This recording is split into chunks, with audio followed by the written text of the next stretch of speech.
ਸਤਿ ਸ਼੍ਰੀ ਅਕਾਲ, ਤੁਸੀਂ ਵੇਖ ਰਹੇ ਹੋ ਨਿਊਜ਼ 18 ਪੰਜਾਬ ਹਰਿਆਣਾ ਹਿਮਾਚਲ। ਮੈਂ ਹਾਂ ਨਵਜੋਤ ਕੌਰ। ਤਾਂ ਬੁਲੇਟਿਨ ਵਿੱਚ ਸਭ ਤੋਂ ਪਹਿਲਾਂ ਗੱਲ ਬਿਹਾਰ ਚੋਣਾਂ ਦੀ, ਜਿਨ੍ਹਾਂ ਦੀ VOTING ਪ੍ਰਕਿਰਿਆ ਪੂਰੀ ਹੋ ਚੁੱਕੀ ਸੀ ਔਰ ਅੱਜ ਪੋਲਿੰਗ ਦੇ ਜਿਹੜੇ ਰਿਜ਼ਲਟਸ ਨੇ ਉਹ ਸਾਹਮਣੇ ਆ ਰਹੇ ਨੇ। ਤਾਂ ਬਿਹਾਰ ਦੇ ਵਿੱਚ ਵੋਟਾਂ ਦੀ ਗਿਣਤੀ ਦਾ ਕੰਮ ਜਾਰੀ ਹੈ। ਰੁਝਾਨਾ ਦੇ ਵਿੱਚ NDA ਨੂੰ ਪੂਰਨ ਬਹੁਮਤ ਮਿਲ ਰਹੀ ਹੈ।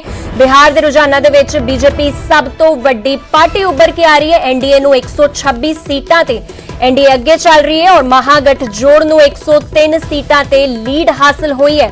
ਤਾਂ ਤੁਹਾਨੂੰ ਦੱਸ ਦਈਏ ਕਿ VOTING ਪ੍ਰਕਿਰਿਆ ਪੂਰਨ ਹੋ ਗਈ ਸੀ ਔਰ ਅੱਜ VOTING ਦੀ ਜਿਹੜੀ ਕਾਊਂਟਿੰਗ ਹੈ ਉਹ ਚੱਲ ਰਹੀ ਹੈ ਔਰ ਵੋਟਾਂ ਦੀ ਗਿਣਤੀ ਦਾ ਕੰਮ ਜਾਰੀ ਹੈ। ਰੁਝਾਨਾ ਦੇ ਵਿੱਚ NDA ਨੂੰ ਪੂਰਨ ਬਹੁਮਤ ਮਿਲ ਰਹੀ ਹੈ। ਬਿਹਾਰ ਦੇ ਰੁਝਾਨਾ ਦੇ ਵਿੱਚ BJP ਸਭ ਤੋਂ ਵੱਡੀ ਪਾਰਟੀ ਉੱਭਰ ਕੇ ਆ ਰਹੀ ਹੈ। ਇਸ ਦੇ ਨਾਲ ਹੀ NDA ਨੂੰ 126 ਸੀਟਾਂ ਤੇ NDA ਅੱਗੇ ਚੱਲ ਰਹੀ ਹੈ ਔਰ ਮਹਾਗਠਜੋੜ ਨੂੰ 103 ਸੀਟਾਂ ਤੇ ਲੀਡ ਹਾਸਲ ਹੋਈ ਹੈ। ਤੁਹਾਨੂੰ ਦੱਸ ਦਈਏ ਕਿ NDA ਵੱਲੋਂ NDA और JDU ਦਾ ਜੋ ਅਲਾਈਅੰਸ ਹੈ ਉਹ ਅੱਗੇ ਨਿਕਲ ਕੇ ਆ ਰਿਹਾ ਹੈ, ਇੱਕ ਵੱਡੀ ਪਾर्टी ਦੇ रूप में निकल के आ रहा है और पूर्ण बहुमत हासिल की है। नीतीश कुमार पिछले 15 सालों तो मुख्यमंत्री ने बिहार दे विच। इस दे नाल ही तेजस्वी महागठबंधन महागठजोड़ के चेहरे वजों अगे आए ने और महागठजोड़ नूं 103 सीटां ते लीड हासिल हो रही है। पर बहरहाल रुझाना दे विच BJP सब तो वड्डी पार्टी के तौर पर अगे वध रही है।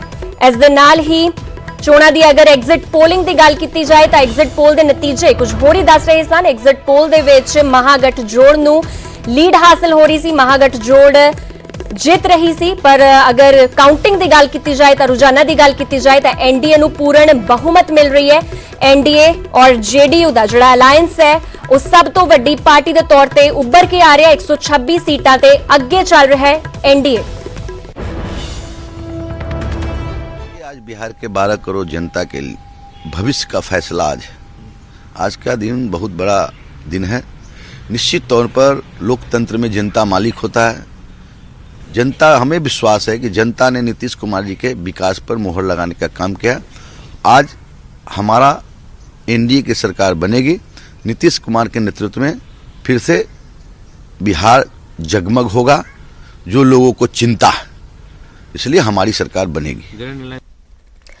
उधर बड़ौदा जिमनी चोण दे भी अज काउंटिंग प्रक्रिया चल रही है और बड़ौदा दा बादशाह आखिर कौन होवेगा इसकी तस्वीर साफ हो जाएगी। बड़ौदा जिमनी चोण दे 12वें राउंड दे विच भी कांग्रेस अगे चल रही है। कांग्रेस दे इंदुराज नरवाल 9458 वोटां दे नाल अगे चल रहे ने। BJP दे योगेश्वर दत्त पिछड़े होए ने। तां तुहानूं दस दईए कि 3 नवंबर नूं वोटिंग प्रक्रिया होई सी बड़ौदा दे विच। योगेश्वर दत्त BJP दे चेहरे वजों उभर के आए सी। इस दे नाल इंदुराज नरवाल कांग्रेस दे उम्मीदवार ने और फिलहाल इंदुराज नरवाल लीड कर रहे ने और सवेर तो ही काउंटिंग शुरू हो चुकी है। सवेरे 8 बजे तो काउंटिंग प्रक्रिया शुरू हो चुकी है, जिस दे विच इंदुराज नरवाल ने लीड हासिल की है। और तुहानूं भी दस दें कि बड़ौदा कांग्रेस दा गढ़ मन्निया जांदा है और कृष्ण हुड्डा इत्थे 2009, 2014 और 2019 दे विच लगातार जितदे आए ने। फिलहाल इस मामले ते वधेरे जानकारी वास्ते मेरे सहयोगी सोनीपत तो नितिन अंकल साडे नाल जुड़ चुके ने। नितिन, अगर ग्राउंड रिपोर्ट की बात की जाए तो क्या कुछ तस्वीर इस वक्त साफ हो रही है? जो रुझान है वो यही बता रहे हैं कि इंदुराज नरवाल आगे चल रहे हैं और वैसे भी बड़ौदा कांग्रेस का गढ़ माना जाता है। जी बिल्कुल, ग्राउंड रिपोर्ट यही कह रही है और शुरुआत से भी यही अंदाजा लगाया जा रहा था कि कांग्रेस का गढ़ है और कांग्रेस के गढ़ जिस तरह माना जा रहा था उस तरह से कांग्रेस बढ़त भी बनाए हुए है। लगातार 11 राउंड पूरे हो चुके हैं। 12वें राउंड की भी जो नतीजे आ चुके हैं। 12वें राउंड में 93 से 93 वोटों से कांग्रेस आगे है। हालांकि इस राउंड में 928 वोटों की बढ़त जरूर BJP ने बनाई है, लेकिन लगातार राउंड से कांग्रेस का आगे चलना ये साबित कर रहा है कि कांग्रेस जिस तरह से BJP का खाता नहीं खोल पाई थी तो इस बार भी खाता खोलना बहुत मुश्किल है। हालांकि 8 राउंड अभी बचे हुए हैं, अभी कुछ निर्णायक फैसला नहीं ले जा सकता, लेकिन शुरू पहले राउंड से 12वें राउंड तक लगातार कांग्रेस के इंदुराज नरवाल ही बढ़त बनाए हुए हैं। और जिस तरह से बात की जा रही थी योगेश्वर दत्त जीत को लेकर अस्वस्थ नजर आए थे, उनकी इस बात को लेकर जो किसानों का जो मुद्दा हम कहेंगे जो कांग्रेस लेकर चल रही थी चुनाव में, कहीं ना कहीं उसको भुना पाई है और लगातार अब बढ़त बना रही है। जी तो नितिन, क्या कुछ वजह लगती है? क्योंकि पिछली 3 टर्म्स अगर हम देखें 2009, 14 और 19 की, तो तीनों बार कांग्रेस के जो उम्मीदवार थे कृष्ण हुड्डा वही जीते आए और इस बार फिर से कांग्रेस की ओर ही इशारा हो रहा है कि कांग्रेस की सरकार ही सामने आएगी, कांग्रेस के उम्मीदवार ही जीतेंगे। क्या कुछ लगता है, क्या कुछ इसके पीछे रीजन हो सकता है कि हर बार कांग्रेस BJP को पछाड़ देती है बड़ौदा सीट पर?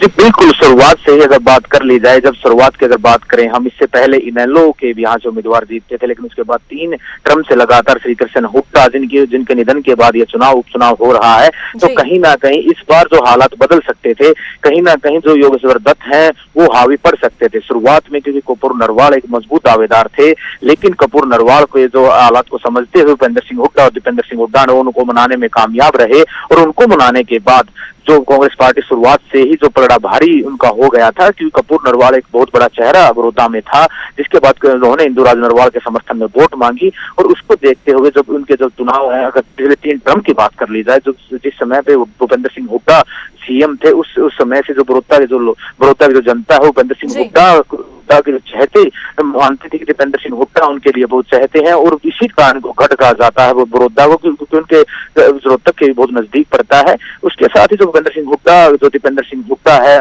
उनकी जो फैन फॉलोइंग की बात कर जाए वो बहुत ज्यादा है, जिसका परिणाम भी देखने को मिल रहा है, क्योंकि भूपेंद्र सिंह हुड्डा और दीपेंद्र सिंह हुड्डा खुद ग्राउंड जीरो पर थे, दोनों ने दिन रात मेहनत की है, क्योंकि एक तरफ सरकार के आला मंत्री थे, सरकार ने कहा कि विकास नहीं करवाया है, लेकिन भूपेंद्र सिंह हुड्डा और दीपेंद्र सिंह हुड्डा किसानों को जो मुद्दा था, तो 3 अध्यादेश पास हुए, उनको लेकर वो बुलाने में कामयाब कहीं ना कहीं जिस तरह के परिणाम रही है, और अभी जो रुझान है कांग्रेस के फेवर में है, तो बीजेपी पार्टी कहीं जो विकास का मुद्दा उसको बुना नहीं पाई, और कांग्रेस भूपेंद्र सिंह हुड्डा और दीपेंद्र सिंह हुड्डा अपने मुद्दे को बुना गए, और रुझान उनके पक्ष में है। जी शुक्रिया नितिन इस खबर पर पूरी जानकारी के लिए। तो ਤੁਹਾਨੂੰ ਦੱਸ ਦਈਏ कि काउंटिंग प्रक्रिया इस ਵੇਲੇ जारी है और 12 राउंड की काउंटिंग हो चुकी है, टोटल 20 राउंड ਵਿੱਚ काउंटिंग की जाएगी। इस ਦੇ ਨਾਲ ਹੀ रुझान ਇਹ कह रहे ਨੇ कि कांग्रेस ਦੇ उम्मीदवार इंदुराज नरवाल इस ਵੇਲੇ ਅੱਗੇ ਚੱਲ ਰਹੇ ਨੇ, और लगातार 12वें राउंड ਦੇ ਵਿੱਚ भी कांग्रेस ने लीड हासिल की हुई है।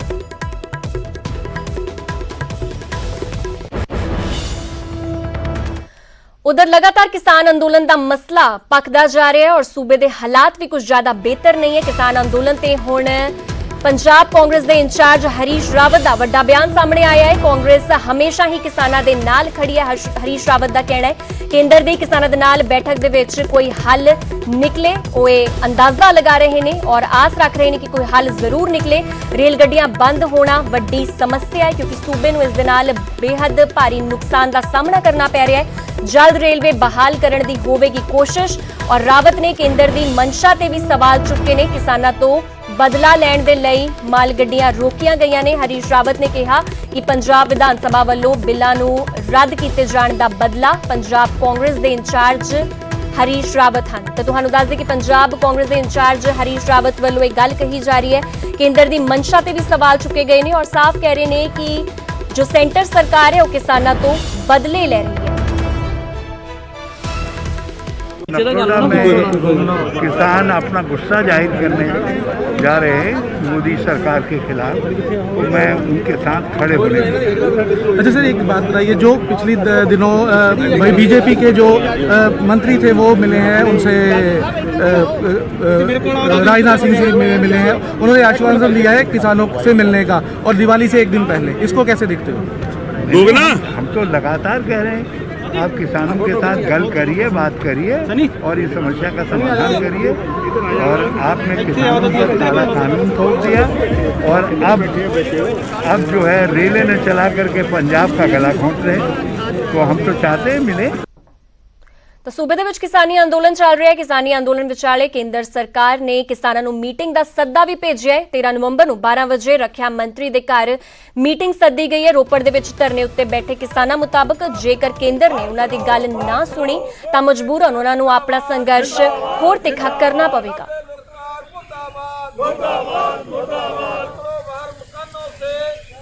13 तरीक की मीटिंग जे तो चंगे ढंग नाल गल करते हैं, आप गल करते हैं, कानूनों को रद्द करते हैं, फिर तो मीटिंग ठीक ढंग नाल चंगे माहौल चलूगी और हल भी निकलूगा। जे वो तिकड़मबाजी करते हैं, समझाने की कोशिश करते हैं कि बिल ठीक है, उस वक्त सानू उम्मीद है कि साडे जिहड़े आगू है इदां दी मीटिंग का बाईकाट करके आ जाएंगे। इस करके उन्होंने चाहिए हैगा कि मीटिंग दे विच इस तरह की गल करन, साडी किसानां दी भी सुनन, जिहड़ी अपनी गल है वो अपनी भी सुनाण, उहदे बाद सिट्टे कढ के बकायदा तौर ते जिहड़े कानून पंजाब कल्ले किसान विरोधी नहीं गे, समुचे समाज के विरुद्ध हैं, समुचे वर्गां के विरुद्ध हैं, इन्हां कानूनां नूं बकायदा तौर ते रद्द किया जाए। ਖੇਤੀ ਕਾਨੂੰਨਾਂ ਨੂੰ ਲੈ ਕੇ ਕੇਂਦਰ ਅਤੇ ਕਿਸਾਨਾਂ ਵਿਚਾਲੇ ਚੱਲ ਰਿਹਾ ਹੈ ਘਮਸਾਨ ਔਰ ਕਿਸਾਨਾਂ ਤੇ ਹੀ ਭਾਰੀ ਪੈਂਦਾ ਨਜ਼ਰ ਆ ਰਿਹਾ ਹੈ। ਪੰਜਾਬ ਦੇ ਵਿੱਚ ਇਸ ਵੇਲੇ ਕਣਕ ਦੀ ਬਿਜਾਈ ਦਾ ਸੀਜ਼ਨ ਹੈ, ਪਰ ਸੂਬੇ ਦੇ ਵਿੱਚ ਯੂਰੀਆ ਦਾ ਸਟਾਕ ਖਤਮ ਹੋਣ ਦੀ ਕਗਾਰ ਤੇ ਪਹੁੰਚ ਗਿਆ ਹੈ।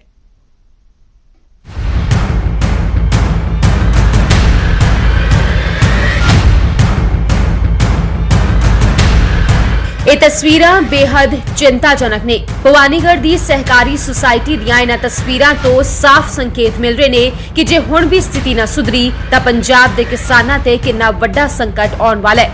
ਸੂਬੇ 'ਚ ਯੂਰੀਆ ਅਤੇ ਡੀਏਪੀ ਖਾਦ ਦਾ ਸਟਾਕ ਖਾਤਮੇ ਦੀ ਕਗਾਰ ਤੇ ਪਹੁੰਚ ਚੁੱਕਿਆ ਹੈ ਅਤੇ ਇਹ ਤਸਵੀਰਾਂ 'ਚ ਸਾਫ਼ ਨਜ਼ਰ ਆ ਰਿਹਾ ਹੈ। ਇਸ ਸੰਕਟ ਦੀ ਵੱਡੀ ਵਜ੍ਹਾ ਹੈ ਪੰਜਾਬ 'ਚ ਮਾਲ ਗੱਡੀਆਂ ਦਾ ਨਾ ਆਉਣਾ, ਜਿਸ ਕਰਕੇ ਖਾਦ ਦਾ ਨਵਾਂ ਸਟਾਕ ਪੰਜਾਬ ਨਹੀਂ ਪਹੁੰਚ ਰਿਹਾ। ਸਾਡੇ ਕੋਲ ਇਸ ਵਕਤ ਡੀਏਪੀ ਦਾ ਸਟਾਕ ਨਿਲ ਹੈ ਜੀ ਤੇ ਯੂਰੀਆ ਦਾ ਸਟਾਕ ਵੀ ਸਾਡੇ ਕੋਲੇ ਨਿਲ ਹੈ। ਡੀਏਪੀ ਦੀ ਸਾਡੀ ਜਿਹੜੀ ਡਿਮਾਂਡ ਹੈ ਜੇ ਘੱਟੋ ਘੱਟ 300 ਥੈਲੇ ਦੀ ਹੋਰ ਡਿਮਾਂਡ ਹੈ ਜੀ। ਯੂਰੀਆ ਦੀ 10,000 ਥੈਲੇ ਦੀ ਡਿਮਾਂਡ ਹੈ ਜੀ ਸਾਡੀ, ਜਿਹਦੇ ਜੋ ਸਾਡੇ ਕੋਲੇ 750 ਥੈਲਾ ਹੁਣ ਤੱਕ ਆਇਆ ਸਰ। ਹੁਣ ਯੂਰੀਆ ਦੀ ਪੂਰੀ ਡਿਮਾਂਡ ਹੈ ਜੀ, ਯੂਰੀਆ ਮਿਲ ਨਹੀਂ ਰਿਹਾ ਸਾਨੂੰ ਗੱਡੀਆਂ ਬੰਦ ਹੋਣ ਕਰਕੇ। ਵੀ ਉਹਦਾ ਕੋਈ ਛੇਤੀ ਤੋਂ ਛੇਤੀ ਇਹ ਪ੍ਰਬੰਧ ਕੀਤਾ ਜਾਵੇ। ਖਾਦ ਦਾ ਸਟਾਕ ਖਤਮ ਹੋਣ ਦੀ ਕਗਾਰ ਤੇ ਹੈ, ਉਹ ਵੀ ਅਜਿਹੇ ਸਮੇਂ 'ਚ ਜਦੋਂ ਸੂਬੇ 'ਚ ਕਣਕ ਅਤੇ ਆਲੂ ਦੀ ਬਿਜਾਈ ਦਾ ਸੀਜ਼ਨ ਸ਼ੁਰੂ ਹੋ ਚੁੱਕਿਆ ਹੈ। ਕਿਸਾਨਾਂ 'ਚ ਖਾਦ ਦੀ ਭਾਰੀ ਡਿਮਾਂਡ ਹੈ ਪਰ ਸਟਾਕ ਨਹੀਂ ਹੈ। ਇਸ ਸੰਕਟ ਦੇ ਲਈ ਕਿਸਾਨ ਕੇਂਦਰ ਦੀ ਸਰਕਾਰ ਨੂੰ ਜ਼ਿੰਮੇਵਾਰ ਠਹਿਰਾ ਰਹੇ ਨੇ। ਕੇਂਦਰ ਦੇ ਖਿਲਾਫ ਕਿਸਾਨਾਂ 'ਚ ਭਾਰੀ ਰੋਹ ਦੇਖਣ ਨੂੰ ਮਿਲ ਰਿਹਾ ਹੈ। ਇਹ ਸੈਂਟਰ ਦੀ ਸਰਕਾਰ ਹੈ ਜਿਹੜੀ ਇਹ ਬਦਲਾਖੋਰੀ ਦੀ ਭਾਵਨਾ ਦੇ ਨਾਲ ਇਹ ਸਾਰਾ ਕੁਝ ਕਰ ਰਹੀ ਆ। ਕਿਸਾਨਾਂ ਨੇ ਸਾਰੀ ਗੱਲ ਵਿਚਾਰ ਕੇ ਇਹਨਾਂ ਦੀਆਂ ਰੇਲਾਂ ਦੀਆਂ ਲਾਈਨਾਂ ਤੋਂ ਸਾਈਡ ਤੇ ਪਾਰਕਾਂ ਦੇ ਵਿੱਚ ਧਰਨੇ ਲਾਏ ਨੇ। ਇਸ ਕਰਕੇ ਇਸ ਟਾਈਮ ਦੇ ਵਿੱਚ ਯੂਰੀਏ ਦੀ ਡੀਏਪੀ ਦੀ ਬਹੁਤ ਵੱਡੀ ਜਿਹੜੀ ਕਿਸਾਨਾਂ ਦੀ ਲੋੜ ਆ, ਪਰ ਇਹਦੇ ਤੇ ਸਰਕਾਰ ਦੀ ਜਿਹੜਾ ਬਦਲਾਖੋਰੀ ਵਾਲੀ ਭਾਵਨਾ ਇਹਨੂੰ ਕਿਸਾਨ ਜਿਹੜੇ ਬਰਦਾਸ਼ਤ ਨਹੀਂ ਕਰਨਗੇ। ਖੇਤੀ ਕਾਨੂੰਨਾਂ ਤੇ ਕੇਂਦਰ ਅਤੇ ਕਿਸਾਨਾਂ ਵਿਚਾਲੇ ਚੱਲ ਰਿਹਾ ਘਮਸਾਨ ਨੇਪਰੇ ਚੜ੍ਹਦਾ ਨਜ਼ਰ ਨਹੀਂ ਆ ਰਿਹਾ।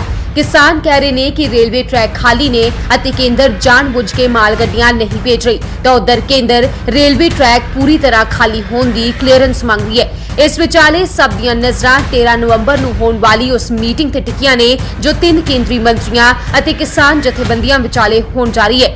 ਉਮੀਦ ਹੈ ਕਿ ਇਹ ਮੀਟਿੰਗ ਸਕਾਰਾਤਮਕ ਰਹੇਗੀ ਅਤੇ ਪੰਜਾਬ 'ਚ ਮੁੜ ਮਾਲ ਗੱਡੀਆਂ ਲੀਹਾਂ ਤੇ ਦੌੜਦੀਆਂ ਨਜ਼ਰ ਆਉਣਗੀਆਂ ਅਤੇ ਜੇਕਰ ਅਜਿਹਾ ਨਾ ਹੋਇਆ ਤਾਂ ਸਥਿਤੀ ਵੱਧ ਤੋਂ ਬੱਤਰ ਹੋ ਸਕਦੀ ਹੈ।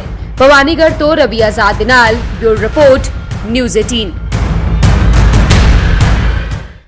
ਤਾਂ ਉਧਰ ਦੀਵਾਲੀ ਦੇ ਤਿਉਹਾਰ ਤੋਂ ਪਹਿਲਾਂ ਪਟਾਕਿਆਂ ਨੂੰ ਲੈ ਕੇ ਹਰਕਤ ਦੇ ਵਿੱਚ ਆ ਗਈ ਹੈ ਪੰਜਾਬ ਸਰਕਾਰ। ਨੈਸ਼ਨਲ ਗ੍ਰੀਨ ਟ੍ਰਿਬਿਊਨਲ ਦੇ ਹੁਕਮਾਂ ਤੇ AQI ਲੈਵਲ ਤੇ ਰਿਪੋਰਟ ਤਲਬ ਕੀਤੀ ਗਈ ਹੈ। ਸਰਕਾਰ ਵੱਲੋਂ ਮੁੱਖ ਸਕੱਤਰ ਨੇ ਪ੍ਰਦੂਸ਼ਣ ਕੰਟਰੋਲ ਬੋਰਡ ਤੋਂ ਰਿਪੋਰਟ ਮੰਗੀ ਹੈ ਔਰ 에ਅਰ ਕੁਆਲਿਟੀ ਦੇ ਆਧਾਰ ਤੇ ਫੈਸਲਾ ਲਵੇਗੀ ਪੰਜਾਬ ਸਰਕਾਰ। ਜਿਸ ਸ਼ਹਿਰ ਦੇ ਵਿੱਚ 에ਅਰ ਕੁਆਲਿਟੀ ਖਰਾਬ ਹੋਵੇਗੀ ਉੱਥੇ ਪਟਾਕਿਆਂ ਤੇ ਰੋਕ ਲਗਾ ਦਿੱਤੀ ਜਾਵੇਗੀ। ਜਿਸ ਸ਼ਹਿਰ ਦੇ ਵਿੱਚ 에ਅਰ ਕੁਆਲਿਟੀ ਠੀਕ ਹੋਵੇਗੀ ਉੱਥੇ ਇਜਾਜ਼ਤ ਹੋਵੇਗੀ।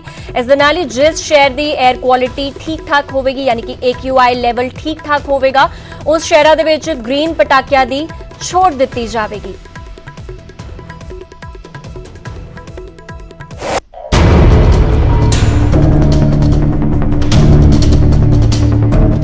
ਦਿੱਲੀ ਦੇ ਅਸਮਾਨ ਤੇ ਧੂਆਂ ਹੀ ਧੂਆਂ ਹੈ। ਦੇਸ਼ ਦੀ ਰਾਜਧਾਨੀ ਧੂਏ ਦੇ ਕਲਾਵੇ ਵਿੱਚ ਹੈ। ਇਸ ਧੂਏ 'ਚ ਹੋਰ ਧੂਆਂ ਨਾ ਹੋਵੇ, ਹਾਲਾਤ ਵੱਧ ਤੋਂ ਬੱਤਰ ਨਾ ਹੋ ਜਾਣ, ਇਸ ਲਈ NGT ਨੇ ਇੱਕ ਵੱਡਾ ਫੈਸਲਾ ਸੁਣਾਇਆ ਹੈ। NGT ਨੇ ਦਿੱਲੀ NCR 'ਚ ਪਟਾਕਿਆਂ ਤੇ ਪੂਰਨ ਪਾਬੰਦੀ ਲਗਾ ਦਿੱਤੀ ਹੈ, यानी दिवाली ਤੇ ਲੋਕ ਪਟਾਕੇ नहीं चला सकेंगे। NGT ने जो फैसला सुनाया है उसके अंदर 9 नवंबर से जो कि आज है और 30 नवंबर तक पूरी तरीके से पटाखों को दिल्ली और NCR में बैन कर दिया गया है। उसके अलावा जो हलफनामे फाइल किए थे हरियाणा और यूपी ने जो यूटर्न लिया था कि हम लोग बैन नहीं लगाएंगे पटाखों पे, तो उनके भी जो रीजन NCR में आएंगे उन पे भी वही ऑर्डर लागू होगा। इसके अलावा जहाँ पर भी एयर क्वालिटी इंडेक्स बहुत ही पुअर है और सिवियर है वहाँ पर भी बैन लागू रहेगा। 3 नवंबर तक दिल्ली NCR 'ਚ ਪਟਾਕੇ ਚਲਾਉਣ ਤੇ ਪਾਬੰਦੀ ਜਾਰੀ ਰਹੇਗੀ। NGT ਨੇ ਦੂਜੇ ਸੂਬਿਆਂ ਲਈ ਵੀ ਹਦਾਇਤਾਂ ਜਾਰੀ ਕੀਤੀਆਂ ਨੇ। ਜਿਸ ਸ਼ਹਿਰ ਦੇ ਵਿੱਚ 에ਅਰ ਕੁਆਲਿਟੀ ਇੰਡੈਕਸ ਠੀਕ ਨਹੀਂ ਉੱਥੇ ਵੀ ਪਟਾਕੇ ਚਲਾਉਣ ਤੇ ਪਾਬੰਦੀ ਹੋਵੇਗੀ। ਜਿੱਥੇ 에ਅਰ ਕੁਆਲਿਟੀ ਠੀਕ ਠਾਕ ਹੈ ਉੱਥੇ ਗ੍ਰੀਨ ਪਟਾਕੇ ਚਲਾਏ ਜਾ ਸਕਦੇ ਨੇ। ਜਿੱਥੇ 에ਅਰ ਕੁਆਲਿਟੀ ਠੀਕ ਹੈ ਉੱਥੇ ਪਟਾਕੇ ਚਲਾਉਣ ਦੀ ਇਜਾਜ਼ਤ ਹੈ। ਪਰ ਜੋ ਐਨਜੀਟੀ ਦੇ ਹੁਕਮਾਂ ਦੀ ਉਲੰਘਣਾ ਕਰੇਗਾ ਉਹਨਾਂ ਨੂੰ ਜੁਰਮਾਨਾ ਲਗਾਇਆ ਜਾਏਗਾ। ਪ੍ਰਤੀਬੰਧਿਤ ਏਰੀਆ ਦੇ ਵਿੱਚ ਪਟਾਕੇ ਵੇਚਣ ਵਾਲੇ ਤੇ 10,000 ਤੇ ਪਟਾਕੇ ਚਲਾਉਣ ਵਾਲੇ ਤੇ 2,000 रुपए जुर्माना होगा।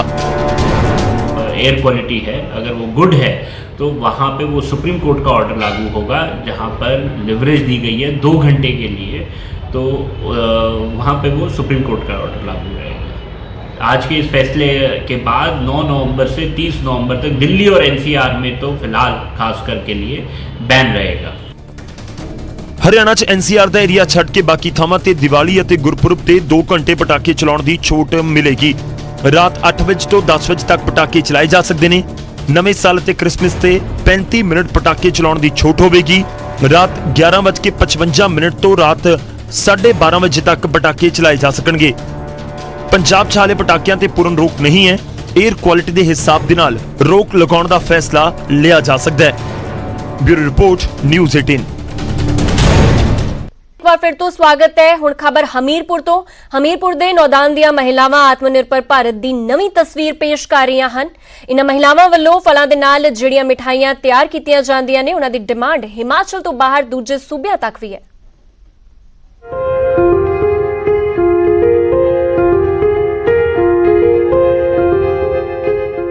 पपीता तो तुसी शायद रोज खांदे होवोगे, पर की कदी पपीते दे पौधे खादे ने? कद्दू, लौकी, आमले दी बर्फी, कैंडी दा स्वाद चखिया है? होर सेहत लई फायदेमंद इन्हां मठियाइयां नूं तैयार कर रहीआं हन हमीरपुर दे नांदौन दे परमोटी खुर्द दीआं महिलावां। 2016 ਦੇ ਵਿੱਚ 5 ਮਹਿਲਾਵਾਂ ਵੱਲੋਂ ਸ਼ੁਰੂ ਕੀਤੇ ਕਾਰੋਬਾਰ ਨਾਲ ਹੁਣ ਤੱਕ 100 ਤੋਂ ਵੱਧ ਮਹਿਲਾਵਾਂ ਜੁੜ ਚੁੱਕੀਆਂ ਨੇ। कृषि विज्ञान केंद्र बड़ा में एक 7 दिवसीय ट्रेनिंग दी जा रही है, जो कि फलों और सब्जियों के उत्पाद बनाने सिखाए जाएंगे। तो मैं उसमें अपनी इच्छा जताई और मैंने वहाँ पे अपना नाम दर्ज करवाया और ये 7 दिवसीय ट्रेनिंग दी गई, जिसमें कि हमें काफ़ी उत्पाद बनाने सिखाए गए, जैसे कि आंवला की बर्फ़ी, पपीते के पेड़े, कैंडी, मुरब्बा, अचार, चटनियाँ इत्यादि। महिलावां आत्मनिर्भर हो रही ने। मेहनत सदका मुनाफा भी चंगा हो रहा है। घर दे कम्मां तो बाद इस कारोबार जरिए पैसा कमा रही महिलावां भी बेहद खुश ने। हम कई सालों से 5-6 सालों से इनके साथ जुड़े हुए हैं और पहले तो हम बहुत गरीब थे, पर लेकिन जब इनके साथ जुड़े तो हमें बहुत अच्छा लगा और हमें बहुत लाभ हुआ और हमें पहले तो थोड़ी होती थी, अब तो बहुत अच्छा कमाई हो जाती है। इस काम से हमें बड़ा फ़ायदा है। अपना घर का काम पूरा करके हम यहाँ पे काम हाथ बढ़ाती है और अपने घर का सहारा चला रहे हैं। जैसे मेरे घर में तो कमाने का कोई साधन ही नहीं था, तो अब अपना काम करके यहाँ पे आ जाती हूँ तो अच्छा कमा लेते हैं। इन्हां महिलावां ਵੱਲੋਂ ਤਿਆਰ ਕੀਤੀਆਂ ਮਠਿਆਈਆਂ ਦੀ ਡਿਮਾਂਡ ਦੂਜੇ ਸੂਬਿਆਂ ਦੇ ਵਿੱਚ ਵੀ ਹੈ।